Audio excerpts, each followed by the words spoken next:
어린 양의 혼인잔치에 청함을 받은 자들. 천사가 내게 말하기를 기록하라. 어린 양의 혼인잔치에 청함을 받은 자들은 복이 있도다.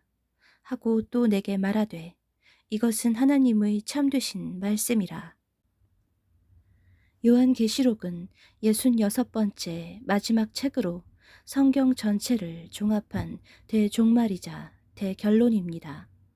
인류의 종말과 하나님의 백성이 누릴 영복이 어떻게 진행될 것인가에 대해 미래를 기록한 놀라운 책입니다. 세상의 악한 권력과 사탄의 영향력과 그 세력과의 전쟁이 계속될 것이란 사실을 파악할 수 있습니다. 요한계시록은 7교회에 보낸 편지 형식으로 수신자는 교회의 목회자가 아니라 일반 신자들입니다. 이 책을 읽는 자는 모두가 수신자입니다.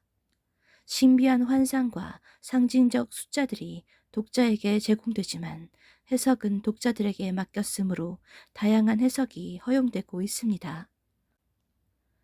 그러나 성경 66권 중에서 가장 중요하다는 이 책은 교회로부터 소홀히 취급을 받고 있습니다. 예언의 증언은 예언의 영이다. 이 책이 장차 다시 오실 예수님의 예언이라는 뜻입니다. 요한계시록에서 가장 복이 있는 사람이 소개되고 있습니다. 어린 양의 혼인잔치에 청함을 받은 자들입니다. 어린 양의 혼인잔치에 초대를 받은 자들은 누구일까요? 이들의 정체에 대해서는 주님께서 땅에서 계실 때 요약하여 알려주셨고 요한계시록에서는 구체적으로 증언하셨습니다.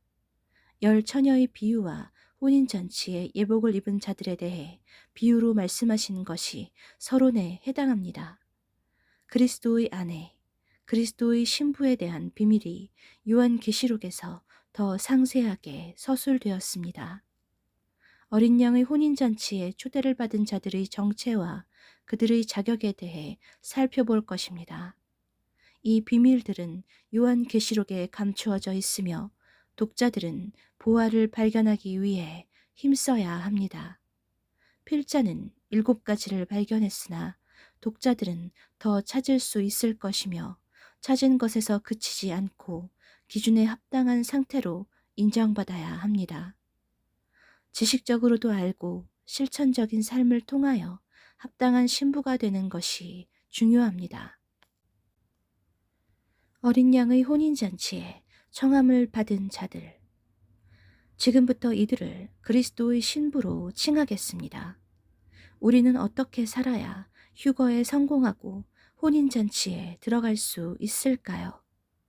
많은 신자들이 나름대로 이론을 가지고 있겠지만 가장 정확한 것은 성경적이어야 합니다.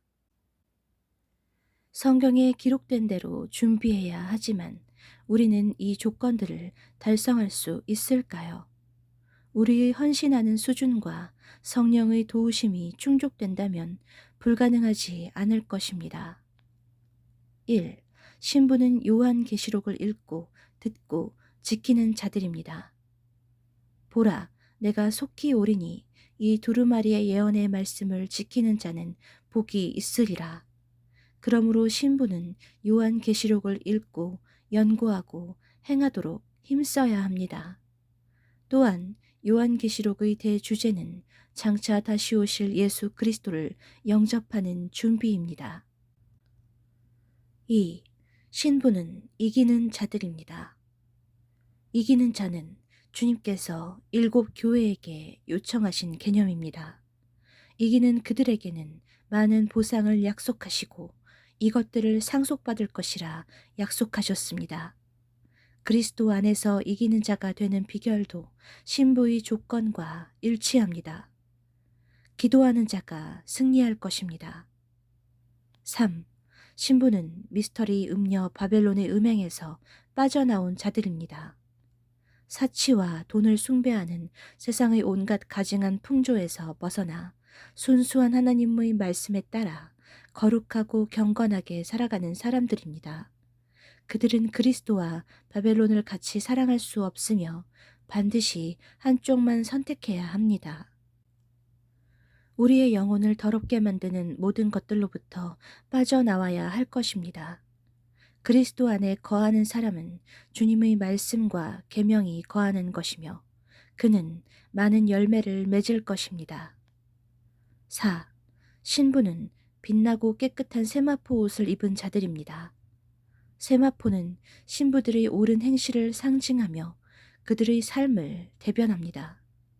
세마포 옷에 대해서는 하나님께서 직접 해석을 해주셨으므로 다른 해석을 하지 않도록 주의해야 합니다. 그에게 빛나고 깨끗한 세마포 옷을 입도록 허락하셨으니 이 세마포 옷은 성도들의 옳은 행실이로다 하더라. 그리스도의 말씀이 그들 안에 있고 지키는 사람들은 많은 열매를 맺을 것입니다.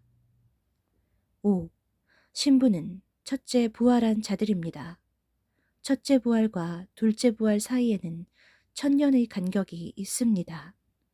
하나님께서 첫째 부활한 자들을 특별하게 대우해 주실 것입니다. 첫째 부활에 소속된 자들은 순교자, 휴거자, 14만 4천 명, 두 증인 등입니다.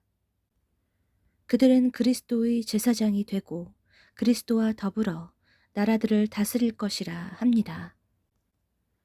6. 신부는 죄악의 목록에서 떠난 자들입니다. 순결함의 상징인 신부가 여전히 죄의 자리에서 서성거리는 것은 있을 수 없습니다. 물론 그들도 연약한 사람인지라 때로 실수할 때도 있지만 어린 양의 피로 씻어내야 합니다. 요한계시록에서 죄악의 목록은 7교회의 죄를 책망한 죄들이 있고 둘째 사망에 들어갈 죄의 목록이 있고 바깥에 들어갈 죄의 목록이 있습니다.